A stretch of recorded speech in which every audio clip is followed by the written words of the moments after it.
ये सब ज्योति जी का ये कहना गलत है।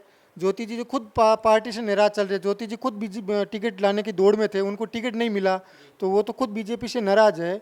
और रही बात नारायण जी की, नारायण जी भी नहीं चाहते थे चुनाव लड़ने के लिए, और हनुमान जी ने पूरी क्यूसर विधानसभा से सबको बुलाया, सबको पूछा, सबकी इच्छा थी एक नारी शक्ति को टिकट मिले। फिर यहाँ पे दो ही वोट पड़ेंगे, एक हनुमान जी को हराना और एक हनुमान जी को जिताना। क्यूसर की जनता को विकास चाहिए, विकास हनुमान जी से आगे कोई नहीं करा सका, हनुमान जी का विकास। और क्यूसर की जनता हनुमान बेनीवाल को, कनिका बेनीवाल को विजय बनाएगी। और वो भीड़ भी जो थोड़े 3-4 हज़ार लोग आए, किस लिए आए कि एक मुख्यमंत्री आए देखने के लिए चलते, वही वजूद था और कुछ नहीं था। इतने बड़े लीडर है ज्योति मिर्धा जी, उनको ये छोटी बात शोभा नहीं देती।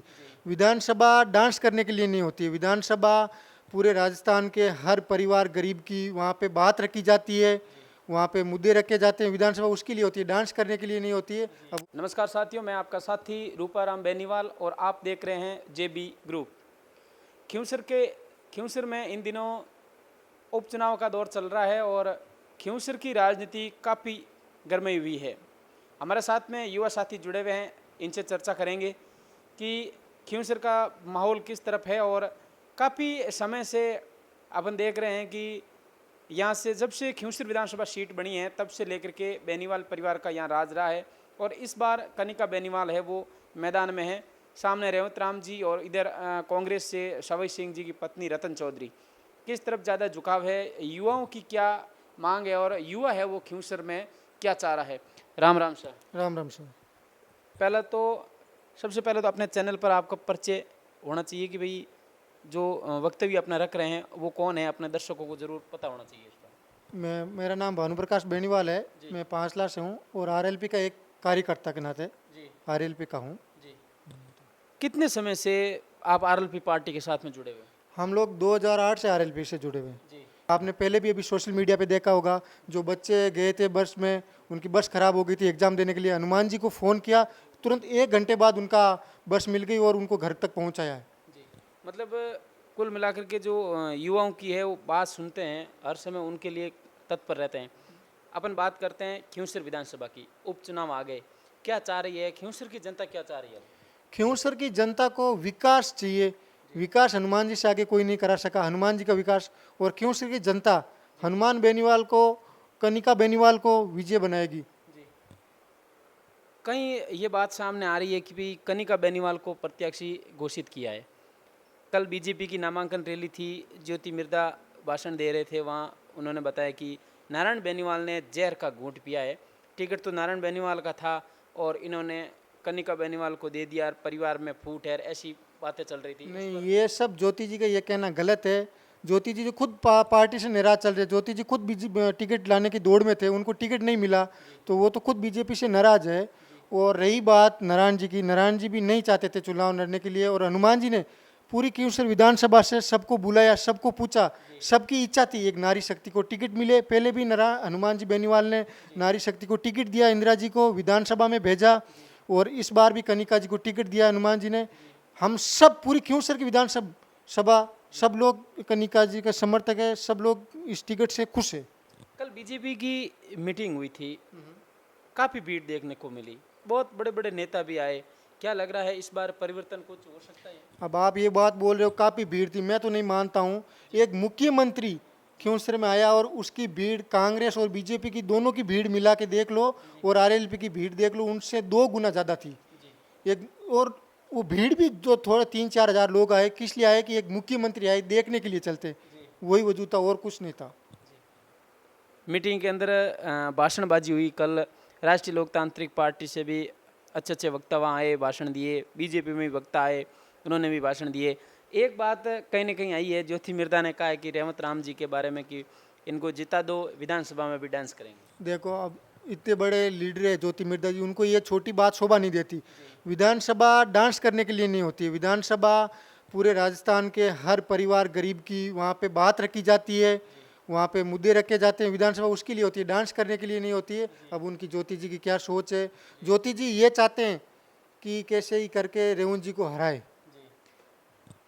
ऐसा आपको ऐसा क्यों लग रहा है कि भाई बीजेपी के अंदर फूट है और इसका फायदा हनुमान बेनीवाल को मिलेगा? सर, फूट यही है कि बीजेपी के जो मूलभूत कार्यकर्ता है, जो 20 साल से 30 साल से बीजेपी में कट्टर कार्यकर्ता है, जैसे हमारे कान्हा राम जी है, डूडी साहब है, जो वो उनका पूरा परिवार बीजेपी से था। बीजेपी ने कार्यकर्ता का मान सम्मान नहीं रखा। जो बीजेपी ने टिकट गलत जगह पे दिया, उसकी वजह से जो बीजेपी के कार्यकर्ता है, उनमें फूट पड़ रही है। अपन बात का आपने कहा कि बीजेपी के अंदर फूट है और टिकट को लेकर के बात कही। एक बात सामने आई कि भाई सवई सिंह जी है जो बीजेपी के ही थे, उन्होंने टिकट मांगा था बीजेपी से, नहीं मिला। पहले दिन तो टिकट की मांग कर रहे थे, दूसरे दिन कांग्रेस से टिकट ले आए। डूडी साहब है वो भी टिकट मांग रहे थे बीजेपी से, उनको भी नहीं मिला, तो उन्होंने वो छोड़ करके राष्ट्रीय लोकतांत्रिक पार्टी कल ज्वाइन कर ली। क्या इसमें आपका क्या वक्तव्य है? डूडी साहब के आने से आरएलपी कितनी मजबूत हुई?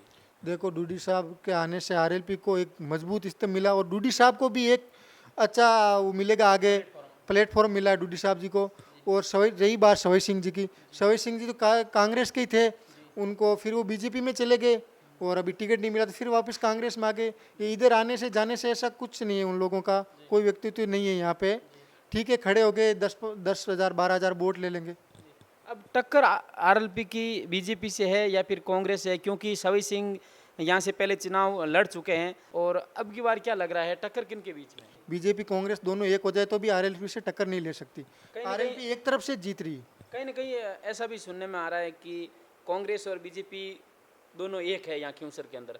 मतलब यहाँ कांग्रेस बीजेपी का कोई अस्तित्व नहीं है, हनुमान और हनुमान एंटी, ऐसा समीकरण यहाँ चलता आ रहा है। कहीं दोनों पार्टियाँ एक हो जाए और हनुमान जी को नुकसान, ऐसा कुछ नहीं है? नहीं, दोनों एक हो जाए तो भी कोई नुकसान नहीं। बस कितने मजबूत कितने नजर आ रहे हैं इस बार आरएलपी? आरएलपी तो हमेशा से मजबूत ही नजर आ रही है, दूसरों को किसी का स्थिति नहीं है। आरएलपी कम से कम 25-30 हज़ार वोटों से जीत रही आज के दिन।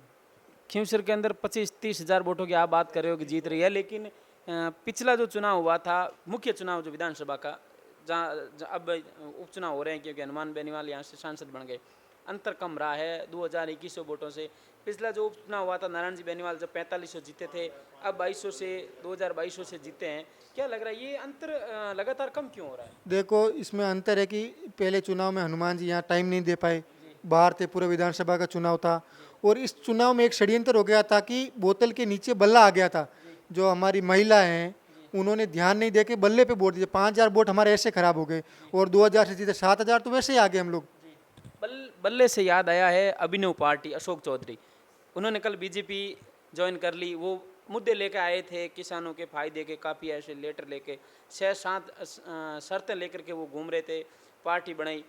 अचानक से बीजेपी में जाना, देखो उनका भी कोई वो महत्व नहीं यहाँ पे। वो लोग पार्टी बनाई, यहाँ पे घूमे, पिछली बार खड़े हुए, उनने कुछ एक घोटाला किया था, उसकी वजह से उनके पीछे ईडी सीडी पड़ी थी और वो बीजेपी ज्वाइन कर ली कल उन्होंने। क्यों सर जीत रहे हो कुल मिलाकर? क्यों सर जीत रहा है। बहुत बहुत धन्यवाद। धन्यवाद साहब आपका, राम राम।